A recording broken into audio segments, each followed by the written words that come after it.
Function எல்லாம் முடிஞ்சிருச்சு. Next ஊருக்கு போகலான்னு அதுக்காக அம்மாவுமே தேங்காய் எல்லாம் உரிச்சுக்கிட்டு இருந்தாங்க.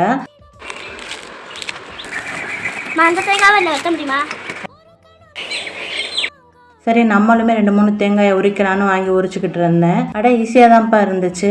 என்ன அந்த தேங்காயை ஃபிக்ஸ் பண்ணுறது தான் கொஞ்சம் நம்மளுக்கு கஷ்டமாக இருக்கும். அந்த ஷார்ப் எட்ஜில் வந்து நம்ம கை குத்திரும்னு. ஒன்ஸ் அந்த தேங்காயை அந்த ஷார்ப் எட்ஜில் நம்ம ஃபிக்ஸ் பண்ணதுக்கப்புறம் ஈஸியாகவே நம்ம உரிச்சு எடுத்துடலாம். இந்த மாதிரி எல்லா தேங்காயுமே நம்ம ஈஸியாக உரிச்சு எடுத்தாச்சு. வீட்டுக்கு போகிறதுக்கு முன்னாடி காரையுமே வாஷ் பண்ணிடலான்னு காரை வாஷ் பண்ண கொடுத்தாச்சு.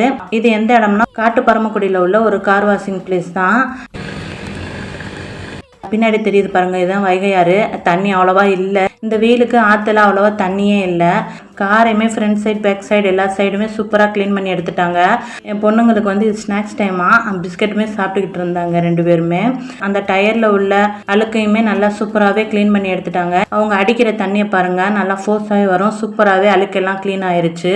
நெக்ஸ்ட்டு தண்ணி வச்சு நல்லா க்ளீன் பண்ணதுக்கப்புறம் கார் ஃபுல்லாமே ஃபோம் வச்சுமே நல்லா சூப்பராகவே க்ளீன் பண்ணிட்டாங்க. அவ்வளோதான், சூப்பராக காருமே க்ளீன் ஆயிடுச்சு. நெக்ஸ்ட்டு வீட்டுக்குமே வந்தாச்சு.